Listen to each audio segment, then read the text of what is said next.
Hi ನಮಸ್ಕಾರ. ನಾನು doctor Deepak ಬಿಲ್ಲೆ, ನಿಮ್ಮ ಆಯುರ್ವೇದಿಕ್ ತಜ್ಞ. ನಾನು ಇಲ್ಲಿಯವರೆಗೆ ಅಲರ್ಜಿ ಬಗ್ಗೆ ಮಾಹಿತಿಯನ್ನು ನೀಡಿದ್ದೇನೆ.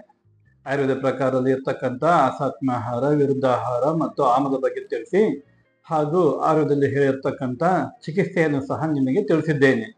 ಇಂದು ನಾನು ನಮ್ಮ ಕ್ಲಿನಿಕ್ನಲ್ಲಿ ಮಾಡುವಂಥ ಟ್ರೀಟ್ಮೆಂಟ್ ಹಾಗೂ ಕೆಲವೊಂದು ರೋಗಿಗಳ ವಿಷಯವಾಗಿ ನಾನು ನಿಮಗೆ ಮಾಹಿತಿಯನ್ನು ನೀಡುತ್ತೇನೆ. ನನ್ನಲ್ಲಿ ಬಂದಿರತಕ್ಕಂಥ ಹೆಚ್ಚಿನ ಪೇಷಂಟ್ ಅಂದರೆ ಡಸ್ಟ್ ಅಲರ್ಜಿ. ಡಸ್ಟ್ ಅಂದರೆ ಧೂಳಾಗಿರ್ಬೋದು, ಚಾಕ್ಪೀಸಿಂದ ಆಗಿರ್ಬೋದು, ಅಥವಾ ರಸ್ತೆಯಿಂದ ಆಗಿರ್ಬೋದು. ಇವುಗಳಿಂದ ಅನೇಕರಿಗೆ ಕೆಮ್ಮು, ನೆಗಡೆ, ಆಯಾಸ ಬರುವುದು ಈ ರೀತಿಯಲ್ಲಿ ಇತ್ತು. ಅಂಥ ಪೇಷಂಟ್ಗಳು ನನ್ನಲ್ಲಿ ಬಂದಾಗ ನಮ್ಮ ಟ್ರೀಟ್ಮೆಂಟನ್ನು ಸ್ಟಾರ್ಟ್ ಮಾಡಿದಾಗ ಅವರಿಗೆ 3 ವಾರ ಅಥವಾ 3 ತಿಂಗಳಲ್ಲಿ ಅನೇಕ ಸಿಂಪ್ಟಮ್ಸನ್ನು ಅವರು ಕಮ್ಮಿ ಆಗಿದೆ.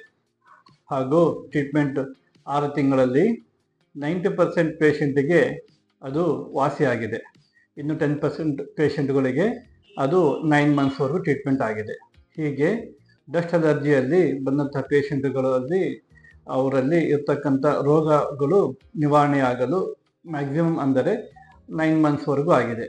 ಹೀಗೆ ಇನ್ನು ಪೇಷಂಟ್ಗಳೆಂದರೆ ಸ್ಮೆಲ್ ಅಲರ್ಜಿ. ಸ್ಮೆಲ್ ಅಂದರೆ ಪರ್ಫ್ಯೂಮ್ ಆಗಿರ್ಬೋದು, ಅಥವಾ ಗುಡಿಯಲ್ಲಿ ಹೋದಾಗ ಆರತಿ ಅಥವಾ ಬೇರೆ ಕಡೆ ಹೋದಾಗ ಇನ್ನು ಹೂವಿನ ಸ್ಮೆಲ್ಗಳು, ಈ ರೀತಿ ಸ್ಮೆಲ್ಲಿಂದ ಅನೇಕರಿಗೆ ಸ್ನೀಸಿಂಗ್ ಇತ್ತು. ಸ್ನೀಸಿಂಗ್ನಿಂದ ಕೆಮ್ಮು ಬರುವುದು, ಈ ಸಿಂಪ್ಟಮ್ಸ್ ಎಲ್ಲ ಇತ್ತು. ಅಂಥ ಪೇಷಂಟ್ಗಳು ಸಹ ನಮ್ಮಲ್ಲಿ ಬಂದಾಗ ಅವರಿಗೆ 6 ತಿಂಗಳಲ್ಲೇ ಅವರಿಗೆ ಕ್ಯೂರ್ ಆಗಿದೆ. ಇನ್ನು ನೆಕ್ಸ್ಟ್ ಎಂದರೆ ಕೆಲವೊಬ್ಬರಿಗೆ ಕ್ಲೈಮೇಟ್ ತಂಪು ಬಿದ್ದರೆ, ಮಳೆಯಲ್ಲಿ ತೊಯಿಸ್ಕೊಂಡರೆ ಕೆಮ್ಮು ಬಂದು ಆಯಾಸ ಬರುವ ಲಕ್ಷಣಗಳಿದ್ದವು. ಇವು ಎಲ್ಲವೂ ಅಲರ್ಜಿ ಇರೋದ್ರಿಂದ ನಮ್ಮ ಟ್ರೀಟ್ಮೆಂಟ್ನಲ್ಲಿ ಮ್ಯಾಕ್ಸಿಮಮ್ 6 ಮಂತ್ಸ್ನಲ್ಲಿ ಅವರಿಗೆ ವಾಸಿಯಾಗಿದೆ. ಇನ್ನು ಫುಡ್ ಅಲರ್ಜಿ ಎಂದರೆ ಕೆಲವೊಬ್ಬರಿಗೆ ನಾನ್ ವೆಜ್ ತಿಂದರೆ ಅಲರ್ಜಿ ಬರುವುದು, ಕೆಲವೊಬ್ಬರಿಗೆ ಹೊರಗಿನ ಊಟ ತಿಂದರೆ ಅಲರ್ಜಿ ಬರುವುದು. ಈ ರೀತಿಯಲ್ಲಿ ಇರ್ತಕ್ಕಂಥ ಪೇಷಂಟ್ಗಳು ನಾವು ಟ್ರೀಟ್ಮೆಂಟನ್ನು ಮಾಡಿದಾಗ ಇದು ಸುಮಾರು 1 ವರ್ಷವರೆಗೂ ಟ್ರೀಟ್ಮೆಂಟ್ ಆಗಿದೆ. ಅವರಿಗೆ ರಿಸಲ್ಟ್ ಕಾಣಲು ಮಿನಿಮಮ್ 3 ಮಂತ್ಸ್ ಬೇಕಾಗಿದೆ. ಆ 3 ಮಂತ್ಸ್ನಲ್ಲಿ ಬರ್ತಕ್ಕಂಥ ಲಕ್ಷಣಗಳಲ್ಲಿ ಭಾಳ ಅರ್ಧಕ್ಕೆ ಅರ್ಧಷ್ಟು ಲಕ್ಷಣಗಳು ಕಮ್ಮಿ ಆಗಿದೆ.